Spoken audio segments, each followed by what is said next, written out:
बस बेटी के लिए यही कहना चाहती हूँ कि हर बेटी ऐसी हो और जिस तरह हमने सोचा है हर माँ-बाप के लिए बस यही इतना कहना चाहती हूँ कि अगर उनको लगता है कि उनका बच्चा मेहनत कर रहा है, पढ़ना चाहता है, तो उसको हमेशा गाइड करें और हमेशा उसको सपोर्ट करें और उसे आगे बढ़ाने की कोशिश करें। मेरा पर्टिकुलर एम तो है कि मतलब मैं यूपीएससी क्रैक करूँ, तो आईएएस बनना चाहती हूँ। तो बस वही है कि मतलब अपना बीएससी के साथ अपना तैयारी करूँगी मैं आगे की। तो जो बच्चे होते हैं बच्चों को हमें जो सबसे ज़्यादा तो गाइडेंस करना होता है वो माँ-बाप होते हैं और मैं इनके हर कदम पर इनको मैं मोटिवेशन करता रहता हूँ। देखो, एक्चुअली में मेरा एम जो है ना, वो बच्चों से फीस मतलब कलेक्ट करना नहीं है। मैं हमेशा ये चाहता हूँ कि जो बच्चे होते हैं ना, वो क्या करें मतलब कि अच्छी से अच्छी एजुकेशन प्राप्त करें और बहुत अच्छे नंबरों से पास हुई है ताकि आपके फैमिली को और सभी को प्राउड फील हो, ना कि आप गलत एक्शन लें। और मतलब कि कभी भी डिप्रेशन में मत जाइए और मेरे पास आइए, मैं आपको गाइड करूँगा कि आपको एक्चुअली में किस तरीके से पढ़ना है। पे आई है 91.6% लेके 10th क्लास में समा परवीन है और इंटर में ये सपना है 89.81% लेके और ये जो सारे बच्चे हैं ये 85% से ऊपर नंबर लाए।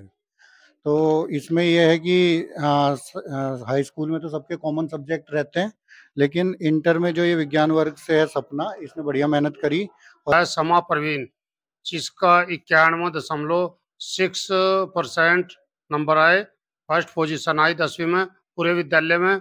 और डोली है 89% और 12 में है नंबर प्रथम पोजीशन पर सपना, जिसके क्षमा प्रवीण है, 96 मार्क्स हैं आउट ऑफ 100। हाँ जी। तो क्या कहेंगे इस 96 में उसके 100 न आने से, चूंकि आजकल 0.001% पे भी कंपटीशन। हाँ, मेरी उससे पर्सनली बात हुई थी, उसने बोला था उसने 4 मार्क्स का क्वेश्चन छोड़ दिया था। अगर वो उसको अटेम्प्ट करती तो उसके एटलीस्ट उसमें 2 मार्क्स भी मिलते तो नंबर और बढ़ जाते। उसने वो उत्तराखंड का बोर्ड जैसे डिक्लेयर हुआ, हम लोग एक बार फिर एक्टिव हो गए हैं और इस वक्त हम लोग हैं भगवानपुर में। भगवानपुर का एक इंटर कॉलेज है, RNI इंटर कॉलेज, उसी की 12th की एक स्टूडेंट है जो हमारे बराबर में बैठी है, नाम है सपना। और सपना ने 12th टॉप करके अपने परिवार का, अपने माता पिता का, इवन अपने कोचिंग या गुरुजी जो टीचर्स थे, चाहे वो प्रधानाचार्य जी है, चाहे उनके क्लास टीचर है या ट्यूशन टीचर है या एक्स्ट्रा क्लासिक टीचर है, उन सभी का नाम रोशन किया है। और उस रोशनी की पड़ताल करने के लिए आज हम पहुंच गए हैं उनके घर पे और उनसे बात करने की कोशिश करते हैं। अपना नाम। मेरा नाम सपना धीमान है। कितने परसेंट मार्क्स आए हैं? मेरे मार्क्स आए हैं 89.8%। अच्छा, कॉलेज का नाम क्या है? RNI inter college. Full form क्या है RNI का? Raghomal industrial international inter college. Okay. जैसे आपका 12th आपने टॉप किया है, तो जब आप एग्जाम दे रहे थे, क्या आपको लगता था कि आप टॉप कर जाएंगे? टॉप तो नहीं, बस मेरे भैया हैं जो इन्होंने मेरे को हमेशा गाइड किया है, इन्होंने हमेशा से मुझे वैसे ही तैयार किया है। इन्होंने कहा है कि तुझे टॉप करना है, मेहनत करनी है और मतलब कि नाम रोशन करना है सभी का। तो बस भैया ने जितना जैसे बताया कि क्या नाम पढ़ते, है भैया? वैसे तो मेरे भैया का नाम राज है, वैसे इनका जो कोचिंग सेंटर है वो मुरली भैया नाम से इनका फेमस है। तो भैया ने ही सपोर्ट किया है, फैमिली ने बहुत सपोर्ट किया है। इंटर कॉलेज के जो स्टाफ है और वहाँ के जो प्रधानाचार्य जी हैं, अगर मैं तुलनात्मक बात करूं तो उनके मोटिवेशनल और मुरली जी के मोटिवेशनल स्टेटमेंट या एडवाइस में क्या अंतर लगता है? हमारे जो विद्यालय के मतलब प्रधानाचार्य जी और जो हमारे लेक्चरर हैं फिजिक्स, केमिस्ट्री, जितने भी हमारे टीचर्स हैं, उन्होंने भी बहुत सपोर्ट किया है, बहुत बताया है, समझाया है पढ़ाई के लिए। तो मतलब ऐसा नहीं है कि उन्होंने मुझे कम कम गाइडेंस दिया है, बट मैं स्कूल थोड़ा कम गई हूँ। इस वज़ह से उनका भी बहुत ही ज़्यादा सपोर्ट रहा है और भैया ने तो अलग से जैसे ट्यूशन से सबको सेम ही पढ़ाते हैं, लेकिन थोड़ा अलग से भी भैया ने हमें मुझे मोटिवेशनल मतलब कि आगे बढ़ाया और मतलब सपोर्ट किया है।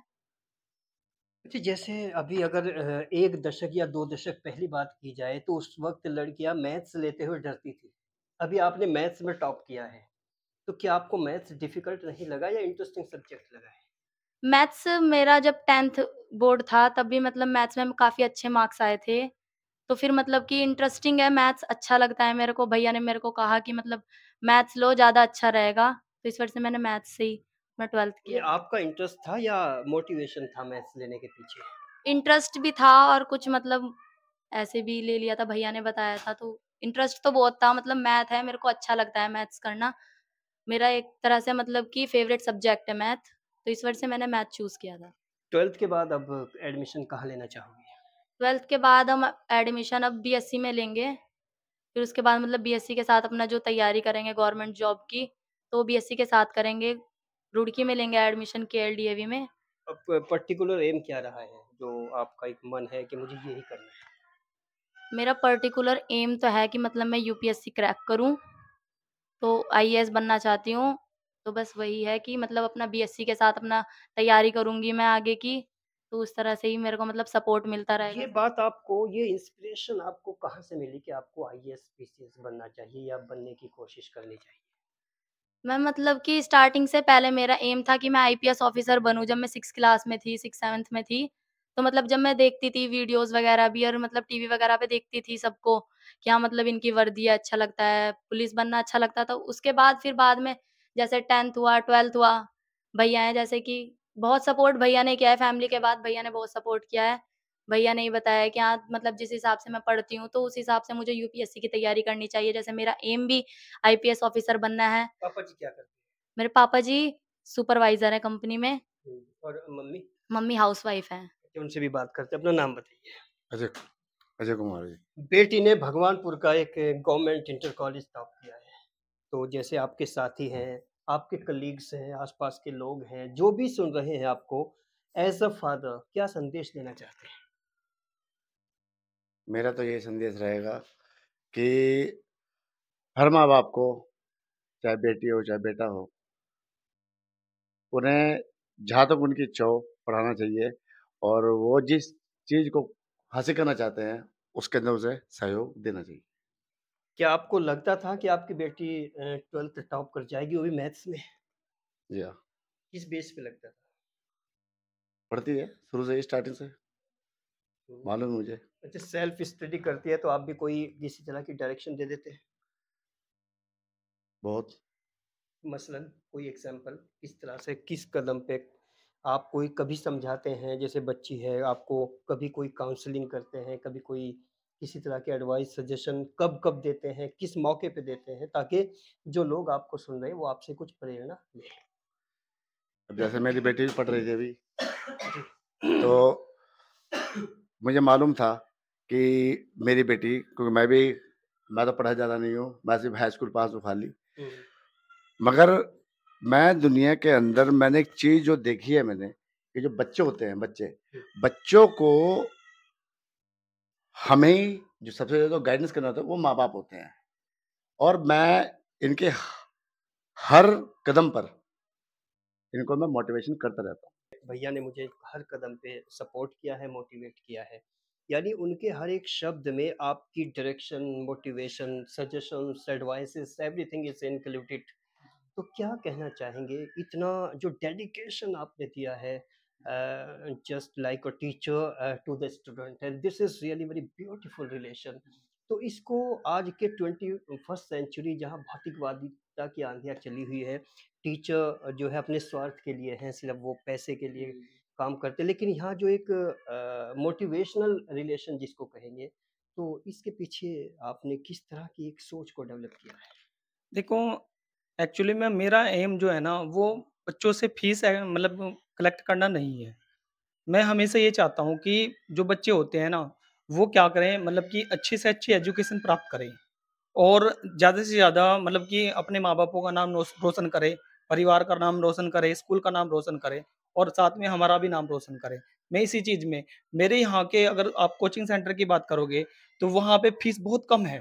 मतलब अकॉर्डिंग टू और कोचिंग सेंटर की अगर बात करोगे ना, तो उनके अकॉर्डिंग मैं हाफ़ फीस वो करता हूँ, ठीक है? और मैं, क्योंकि जब ये लड़की मेरे पास में आई थी, एक्चुअली में 10th क्लास में मेरे पास में आई थी, तो इसका माइंड जो था वो काफ़ी शार्प था। मैंने इसको देखते ही कहा कि यार ये लड़की जो है ना, ये टॉपर बन सकती है, ठीक है? तो फिर क्या जब हुआ, उसने 11th में एडमिशन लिया? नहीं, जब इसने 10th बोर्ड एग्जाम्स में भी मेरे पास में पढ़ी थी ये, और इस लड़की ने तब भी बहुत अच्छे नंबर प्राप्त किए थे, इसके 438 नंबर आए थे, ठीक है? तो फिर मैंने इसको बोला था, जैसे ये उससे आउट हुई थी, तो मैंने इसे पूछा कि तुम क्या लेना चाहती हो? तो इसने कहा कि ऑब्वियसली मैं मैथ्स लूँगी। मैंने कहा यस, तुम मैथ्स के लिए ही बनी हो और तुम्हें आगे क्या करना चाहिए? तुम्हें मैथ्स लेना चाहिए, ठीक है? 1 मिनट। जब मुरली जी ने आपको कहा कि तुम मैथ्स के लिए ही बनी हो, in fact this is extreme motivational sentence, तो उस वक्त आपको क्या महसूस हुआ? उस टाइम मेरे को बहुत ही अच्छा लगा कि मतलब मैंने मैथ्स में नंबर भी अच्छे और मेरा इंटरेस्टिंग सब्जेक्ट भी मैथ्स ही है। और जैसे भैया ने कहा कि मतलब मैं मैथ्स के लिए ही बनी हूँ, तो मुझे और भी ज़्यादा मतलब उससे ऐसा लगा कि हाँ, मुझे भी मैथ्स ही लेना चाहिए। ओके। अच्छा, क्या संदेश देना चाहते हैं, क्योंकि आप एक कोचिंग इंस्टीट्यूशन चलाते हैं? जी। अपनी क्वालिफिकेशन बताइए। मैंने डबल एमएससी की है। मैंने फिजिक्स से भी एमएससी की है और मैंने मैथ्स से भी एमएससी की है और मेरी फिलहाल एमएससी केमिस्ट्री से भी चल रही है। उसका रिजल्ट भी आने वाला है। बस। अच्छा, और जैसे बीएड भी की सपना है ने मैंने। टॉप किया है, सपना ने जी। टॉप किया है और सभी बहुत सारे बच्चे हैं जो कंपटीशन की रेस में जी, थे। जी। कोई 0.01% से रह गया, कोई जी। 0.0 कोई 0.2% से रह जी। गया। तो उनके लिए एक मुरली का क्या मैसेज है? मेरा मैसेज यही है कि देखो फेलियर जो होता है ना, वो कभी भी ये नहीं कहता कि अगर आप फेल हो गए हो, तो आप अपनी ज़िंदगी में कुछ नहीं कर सकते हो। आप और ज़्यादा मेहनत कीजिए और अपने मतलब कि इस बार ये पास होके ये दिखाइए कि मैं एक्चुअली में ऐसा नहीं हूँ और बहुत अच्छे नंबरों से पास हुई है ताकि आपके फैमिली को और सभी को प्राउड फील हो, ना कि आप गलत एक्शन लें। और मतलब कि कभी भी डिप्रेशन में मत जाइए और मेरे पास आइए, मैं आपको गाइड करूँगा कि आपको एक्चुअली में किस तरीके से पढ़ना है। मेरा ओवरऑल और मतलब जो रिजल्ट है ना, अभी भी अगर आप देखोगे तो वो 98% है 10th क्लास का और लगभग 89.2% है 12th क्लास का। ओके। ऐसे कितने स्टूडेंट्स अभी रह गए हैं जिनको आपने सपना जैसा इंस्पिरेशनल और मोटिवेशनल स्टेटमेंट दिया है? जी। ऐसे कितने स्टूडेंट ऐसे हैं अब तक, अब इस साल की अगर आपकी जी, कोचिंग जी। की बात मेरे कोचिंग में एक लड़का है गौरव, गौरव कपिल नाम का। वो लड़का उसके 481 नंबर आए थे 10th क्लास में। वो उस टाइम का मतलब टॉपर था यहाँ का। लेकिन कुछ एग्ज़ाम्स थोड़े से टिपिकल से आए हैं मतलब अकॉर्डिंग टू उसके लिए नहीं आए थे, ठीक है नहीं? इसके लिए सपना ने वो मतलब जिस तरीके से तैयारी की थी उसके अकॉर्डिंग आ गया। लेकिन ऐसा नहीं है कि मतलब वो बच्चा कमज़ोर है। ऐसे ही वंशिका अग्रवाल हो गई, माही हो गई, ठीक है? ये बच्चे ऐसे थे कि मतलब कि ये मतलब और ज़्यादा नंबर ला सकते थे। बट अकॉर्डिंग टू पेपर्स थोड़ी-सी टिपिकल पेपर आने की वज़ह से वो बच्चे उस अचीवमेंट को प्राप्त नहीं कर पाए हैं। ओके, मम्मी से भी बात करेंगे।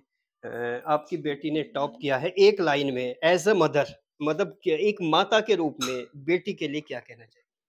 बस बेटी के लिए यही कहना चाहती हूँ कि हर बेटी ऐसी हो और जिस तरह हमने सोचा है हर माँ-बाप के लिए बस यही इतना कहना चाहती हूँ कि अगर उनको लगता है कि उनका बच्चा मेहनत कर रहा है, पढ़ना चाहता है, तो उसको हमेशा गाइड करें और हमेशा उसको सपोर्ट करें और उसे आगे बढ़ाने की कोशिश करें।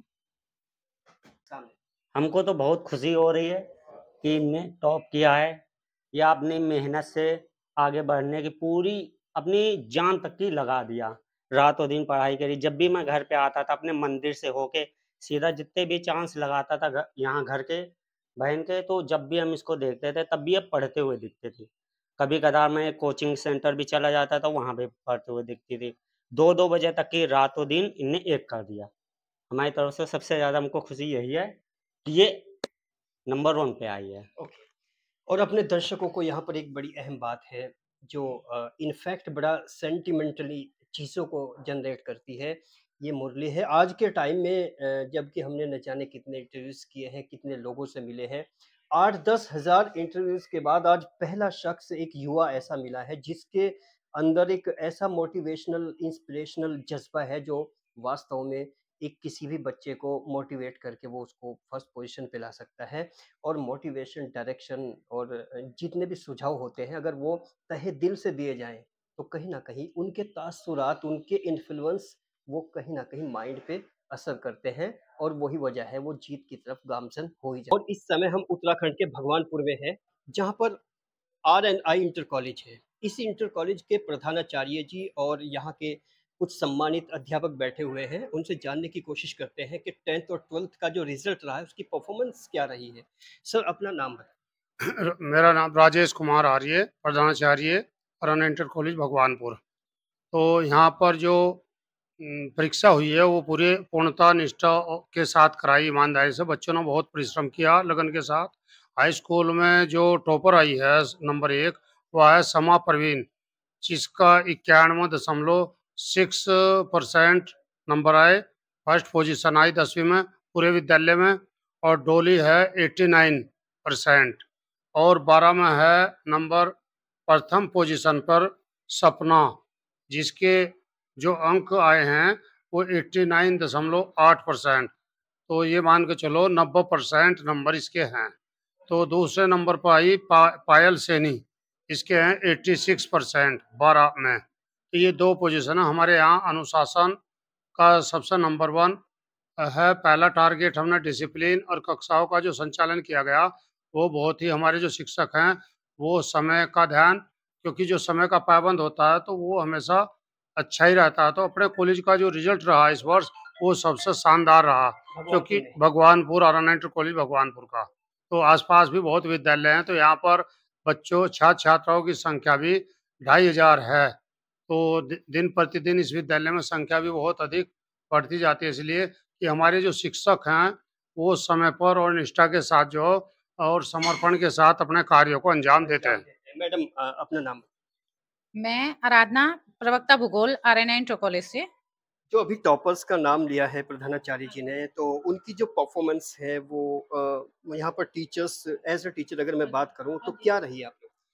टीचर्स पूरा सहयोग देते हैं बच्चों को, और जो इसमें यहाँ पे सपना जो है वो तो साइंस वर्ग से है, लेकिन जो पायल सैनी है वो हमारे कला वर्ग से है, जिसमें उसके उत्कृष्ट प्रदर्शन उसने किया है। उसमें उसके भूगोल, जैसे अगर मैं अपने सब्जेक्ट की बात करूँ तो भूगोल में उसके 70 में से 67 नंबर, 67 नंबर उसके आए हैं।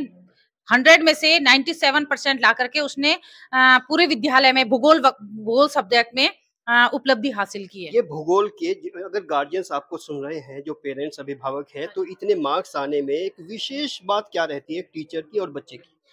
एक तो सबसे मेन रहता है कि बच्चे का और टीचर का जो आपस में तालमेल रहता है, और बच्चे का जो हमसे पूछना, हर छोटी-छोटी बात पूछ करके, और टीचर्स का उसको जवाब देना या उसको समझाना उस चीज को लेकर के। और वो लड़की जो थी पायल, बहुत सिंसियर लड़की थी, जिस कारण से उसने ये उपलब्धि हासिल की है। ओके सर, अपना भी नाम बताइए। मैं ललित कुमार गर्ग, अर्थशास्त्र। जी, अर्थशास्त्र की अगर बात करें 12th में क्या परफॉर्मेंस रही है? इस बार बोर्ड जो अभी परसों बोर्ड का परिणाम आया है, तो इंटर क्लास में जो अर्थशास्त्र विषय हमारे विद्यालय का जो रिजल्ट है वो 100% रिजल्ट रहा। और छात्रों के साथ साथ जो हमारे अध्यापक गण हैं उन सब ने बहुत अच्छी मेहनत की। जो टॉपर है उसमें आपके सब्जेक्ट में कितने मार्क्स आए? हमारे यहाँ पर तो लड़कियों का 100% रिजल्ट रहा है। ओके, हाँ जी। अपना नाम बताइए। Doctor Sarika Saini. Subject? Subject मेरा हिंदी है। तो 12th और 10th दोनों के टॉपर्स में क्या योगदान है? बच्चे जो, हमने अपनी पूरी निष्ठा से उन्हें पढ़ाया और बच्चों ने भी उसका रिजल्ट के रूप में हमें प्रतिफल दिया कि उन्होंने 100% हमारा रिजल्ट रहा है। साइंस वर्ग में भी, जबकि लैंग्वेज में बच्चे इतना ध्यान भी नहीं देते हैं, लेकिन साइंस वर्ग में भी बच्चों ने बहुत अच्छा प्रदर्शन दिया है। ओके, नाम? दीपा। सब्जेक्ट? सामाजिक विज्ञान। ओके, क्या कहेंगे सामाजिक विज्ञान के बारे में? आज का जो स्टूडेंट है सामाजिक विज्ञान को किस तरह से पढ़ता है? सामाजिक विज्ञान का ये है कि बच्चा अगर इंटरेस्ट ले रहा है तो वो बहुत अच्छे से पढ़ लेता है, पर उसमें जो महत्वपूर्ण भूमिका है वो एक अध्यापक की रहती है, कि अगर टीचर्स ने उस सब्जेक्ट के प्रति उनकी रुचि उत्पन्न कर दी तो बच्चा बहुत अच्छे से पढ़ेगा। रुचि कैसे उत्पन्न होगी जबकि आज समाज बिखर रहा है, सामाजिकता बिखर रही है और सब्जेक्ट ही सामाजिकता है, समाजवाद है, तो उसको एग्जाम्प्लीफाई किस तरह से करते हैं? बच्चों को थोड़ा जो भी करंट जो भी मतलब आसपास के अफेयर्स रहते हैं, हम बच्चों को थोड़ा जानकारी दे कि बच्चों आसपास के जो भी संसाधन है हमें उनको किस तरह से यूज करना है, मतलब उनको जो भी आसपास की जो भी घटनाएं घटित हो रही हैं उनको हम सब्जेक्ट से थोड़ा जोड़ करके बच्चों की रुचि उत्पन्न होती है। ओके मैडम, नाम एंड सब्जेक्ट? मेरा नाम पूनम है, मैं हिंदी विषय से हूँ, 10th में हिंदी पढ़ाती हूँ। ओके, 10th का बेस्ट परफॉर्मेंस जो बच्चे का रहा है आपके सब्जेक्ट में वो कितना %? 100% है। मतलब क्या विशेष बात होती है आपकी 100% की? कोई प्रैक्टिकल वाला मैटर होता है, मुद्दा होता है, या उसमें कोशिश रहती है कि जितना हम अच्छे से एक्सप्लेन करते हैं बच्चा उतने अच्छे से सुनता है, जैसे कविताएं हैं, पाठ है, तो बच्चे बहुत अच्छे से इजीली समझ जाते हैं। हिंदी विषय वैसे भी इतना टफ नहीं है, तो बच्चे बहुत अच्छे से कैच कर लेते हैं उसको। मेरा सब्जेक्ट मैथ्स है, हाई स्कूल में मैथ्स लेती हूँ मैं। मैथ्स में जो टॉपर है उस बच्चे का नाम बताइए। शमा प्रवीण है, 96 मार्क्स हैं आउट ऑफ मैथ्स में 100। हाँ जी। तो क्या कहेंगे इस 96 में उसके 100 न आने से, चूंकि आजकल 0.001% पे भी कंपटीशन। हाँ, मेरी उससे पर्सनली बात हुई थी। उसने बोला था उसने 4 मार्क्स का क्वेश्चन छोड़ दिया था। अगर वो उसको अटेम्प्ट करती तो उसके एटलीस्ट उसमें 2 मार्क्स भी मिलते तो नंबर और बढ़ जाते। उसने वो छोड़ के आई थी, अटेम्प्ट नहीं किया था। परीक्षा विभाग से हैं शायद आप, अपना नाम बताइए सर। सर मेरा नाम राजीव कुमार सैनी है। आप भी अपना नाम। आलोक कंडवाल। जी राजीव कुमार जी, आप परीक्षा विभाग में हैं, तो किस तरह का हेक्टिक शेड्यूल रहता है आपके की ज़िंदगी में जब आप यहाँ ऑन ड्यूटी होते हैं? सर शेड्यूल तो बड़ा टाइट ही रहता है, लेकिन फिर भी हम सब लोग बड़ी निष्ठा के साथ, आलोक जी हैं, प्रिंसिपल साहब हैं, अपने काम को करते हैं। और आने का समय हमारा हो ना हो, लेकिन जाने का समय कभी नहीं हुआ। 12 साल मुझे और आलोक जी को करते हुए हो गए। तो बड़ी मेहनत करनी पड़ती है। दूसरे 2-3 स्कूल्स के सेंटर भी हमारे यहाँ होते हैं। जो लोग ये सोचते हैं कि आप फैन के नीचे आराम से कंफर्टेबल जॉब करते हैं, उनके लिए क्या संदेश है आपका? नहीं, उनके लिए संदेश तो ये है कि सभी साथी स्वतंत्र हैं। उनको लगता है कि भाई कोई फैन के नीचे बैठ करके अपना वहाँ पर करे तो वो आएँ, उनका स्वागत है, वो परीक्षा विभाग संभालें। ये तो एक व्यवस्था है, ये कोई परमानेंट सीट थोड़ा ही होती है। उसमें कोई आप क्या कहना चाहेंगे बेस्ट परफॉर्मेंस के बारे में जो इस बार? बेस्ट परफॉर्मेंस सर हमारे 2 बच्चे हैं, ये है पूरा विवरण है। जी, जी। तो इसमें जो फर्स्ट पे आई है 91.6% लेके 10th क्लास में समा परवीन है, और इंटर में ये सपना है 89.81% लेके। और ये जो सारे बच्चे हैं ये 85% से ऊपर नंबर लाए। तो इसमें यह है कि हाई स्कूल में तो सबके कॉमन सब्जेक्ट रहते हैं, लेकिन इंटर में जो ये विज्ञान वर्ग से है सपना, इसने बढ़िया मेहनत करी और 89% नंबर लाए। बाकी ये पायल और छवि हैं, ये आर्ट साइड की लड़कियां हैं, इनके भी 85% से ऊपर हैं। एक इसके 86 है, इसके 85.4 है। ओके, प्रधानाचार्य जी से बिल्कुल चलते चलते एक लास्ट सवाल करना चाहेंगे सर। प्रधानाचार्य जी, एक छोटा सा सवाल और लास्ट में, जैसा कि सीबीएसई और बोर्ड जो हिंदी मीडियम है, आपका तो हिंदी मीडियम बोर्ड है ना सर? हिंदी मीडियम। तो आज हिंदी मीडियम का जो स्टूडेंट है वो बहुत एग्रेसिव हो रहा है कंपैरेटिवली सीबीएसई के। अगर परसेंटेज की बात करें, ये जो इजाफा हुआ है 2-3-4 सालों में, इसके पीछे एक लाइन में क्या कहें? जो हिंदी मीडियम के बच्चे, क्योंकि वो ग्रामीण इलाके के हैं नंबर 1 तो वो ट्यूशन कम करते हैं तो उससे जो इंग्लिश मीडियम स्कूल हैं वो धनाढ्य परिवार से आते हैं, तो वो प्रत्येक विषय की एक तो ट्यूशन अधिक करते हैं। यहाँ क्योंकि मजदूर तबके के व्यक्ति ग्रामीण इलाकों के तमाम बच्चे, तो इसलिए वो पढ़ाई में भी थोड़ा पिछड़ते हैं, इसलिए उनके उसकी अपेक्षा कम नंबर आता। फिर जो मूल्यांकन होता है, उनका जो मूल्यांकन है वो उसमें भी वो मार्क्स अधिक देते हैं। हमारे यहाँ मार्क्स कम देते हैं जेन्युइन मार्क्स। हाँ जी, जेन्युइन मार्क्स होते हैं। ओके, और राजेश कुमार आर्य जी जो बता रहे हैं कि जो हमारे क्षेत्र के जो प्रतिभाएं हैं, जो ग्रामीण क्षेत्र के हैं, जो बिल्कुल धरातल पे हैं, उनकी वास्तव में वो जीवन को बहुत बारीकी से समझते हैं। उनके अंदर भूख होती है, शिद्दत होती है, इंटेंसिटी होती है, जिसकी वजह से वो ज़्यादा एग्रेसिव होकर अपनी मेहनत, सेल्फ स्टडी पर डिपेंड होते हैं। इसी तरह की रिपोर्ट हम आपको दिखाते रहेंगे। बने रहिए अल्टीमेट ओपिनियन के साथ।